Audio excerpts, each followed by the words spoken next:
안녕하세요. 정치를 쉽게 풉니다. 정치의 10단. 어제 경인방송에서는 인천 계양을 후보자 토론이 진행되었습니다. 여기서 원희룡은 이재명 대표의 일부 발언이 허위사실 공표에 따른 선거법 위반이라고 했고 관련 영상은 높은 조회수를 기록하며 퍼져나갔습니다. 하지만 알고 보니 원희룡이 또 원희룡했다. 먼저 영상을 보시겠습니다. 지난 2년 내내 이 모든 것들이 국토교통부 장관의 업무였는데 저와 협의를 한 적은 없는데 어디 가서 누구랑 협의를 하신 건지 말씀해 주시기 바랍니다. GTX 노선이나 철도, 광역철도망에 대해서는 이제 차관하고 한번 유동수 군하고 한번 만나서 협의했던 기억이 있고요. 그 외에도 좀 자세히 좀 언론 보도 이런 걸 찾아보시면 꽤 많을 겁니다. 잠깐 시간 아까 남았기 때문에요. 시간이 다 지났습니다. 아까 유동수 의원이 차관을 만났다 이렇게 말씀하시는데 허위사실 공표 여러 번 이미 기소되셨는데. 잠깐만요. 네, 그래서 그 말씀 드리려고 하는데 어쨌든 철도 노선에 대해서는 제가 유동수 의원실에서 국토부 짧게 해주십시오. 국장인지 차관인지 정확하지 않아요. 차관으로 저는 기억하고요. 같이 만나서 논의한 거 맞습니다. 그 사안은 이번 그에 대한 질문과는 상관이 없으니까 거기까지 장관이 진행하고. 모두 보고를 받게 돼 있는데요. 네. 계양 이 3기 신도시나 철도에 대해서는 국토부 장관이나 LH 사장과 유동수 의원이든 이재명 후보가 여기 대해서 짧게 협의한 바가 얘기하고 전혀 없습니다. 다음으로 넘어가겠습니다. 잘 모르겠습니다. 저는 분명히 잘 모르신다면서? 아니 그 유동수 의원실에서 만나서 협의했고요. 그게 아마 어디 보도에도 나와 있을 텐데. 아니 이재명 후보가 무엇을 했냐고 자 여기까지 듣도록 제가 하겠습니다. 했다니까요. 같이 유동수 의원실에서. 공통 질문과는 지금 관계 없는 얘기가 나오고 있기 때문에 유동수 의원이 한 거를 지금 아니 얘기하는 게 의원실에서 아니지 같이 않습니까? 만났다고요. 같이 만났다고요? 같은 층에 있어요. 조 후보님 여기까지 그 이 사안은 얘기하도록 하겠습니다. 사실 확인에 대해서 다 그렇죠. 책임지실 수 있겠죠? 자 이렇게 해서 네. 공통 질문 두 번째까지 저희가 소화를 했습니다.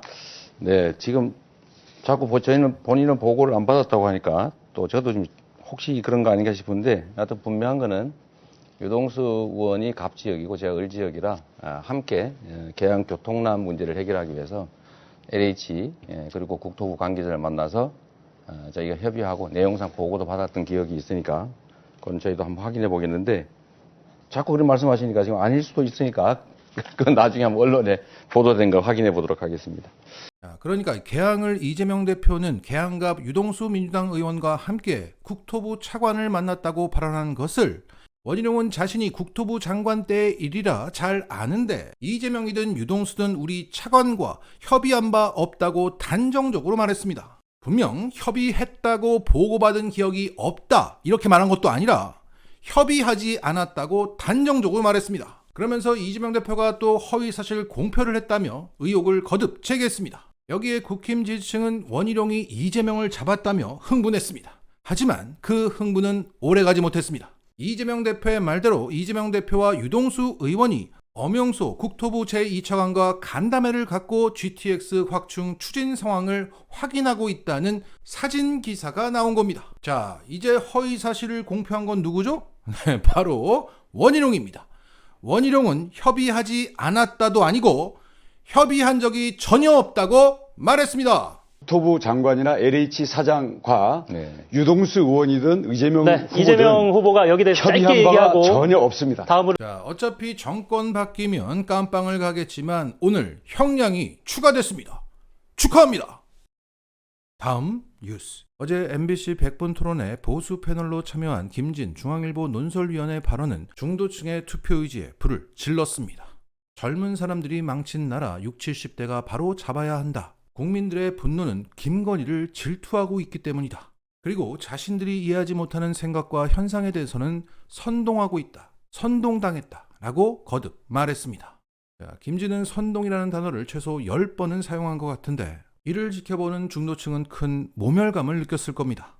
무엇보다 입에 올리고 싶지 않은 노무현 전 대통령의 서거에 대한 극단적이고 자의적 해석까지 떠들었고 중도층마저 크게 분노했습니다. 자, 그러면 이 100분 토론 영상의 댓글창에 자신이 중도라고 밝힌 댓글을 짚어보겠습니다.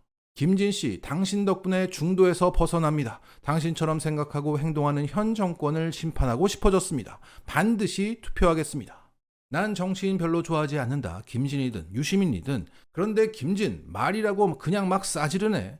진아, 입은 밥만 먹으라고 있는 게 아니다. 젊은 사람들이 나라를 망쳤다고? 이런 미친... 그럼 지금껏 나이 먹은 니들이 이끌었던 대한민국은 엄청 좋았다고 생각하니? 진짜 어이가 없네. 저는 중도를 지향하는 사람입니다. 엄밀히 말하면 중도 보수주의, 그러나 보수지자는 아닙니다. 최대한 양측의 말씀을 들어보려고 노력했습니다만 노무현 전 대통령에 대한 저런 극단적인 발언을 하니 제 판단이 크게 기울어버리네요. 그래서 정말 짜증이 납니다. 최대한 냉정한 시선으로 토론을 보려고 했으나 이런 발언 때문에 제 판단이 자꾸 흐려지니까요. 극단적인 발언이 때론 효과적일 수도 있겠죠. 그러나 저와 같은 사례도 적지 않다는 것을 유념하셨으면 좋겠습니다. 58살 남자입니다. 대학 시절 친구들 데모하다 붙잡혀가는 걸 봐왔고 저도 군대를 강제로 끌려가서 최전방에 근무했습니다. 정치에 전혀 관심이 없었지만 우연히 본 고 노무현 대통령 연설하시는 걸 보고 태어나서 처음으로 살아계신 분에게 존경의 염을 품었습니다. 친구들을 붙잡아가고 존경하던 사람을 그렇게 무참하게 조리돌림하다 죽게 만든 무리들은 제 평생 용서할 일도 없고 지지할 일은 더더욱 없습니다. 김진 보고 이번에 국민의힘 안 찍기로 결정했습니다. 대통령 리콜, 이게 맞는 것 같습니다. 유시민 님이 정확한 분석이다. 역시 대단합니다. 우리나라의 큰 보물이십니다.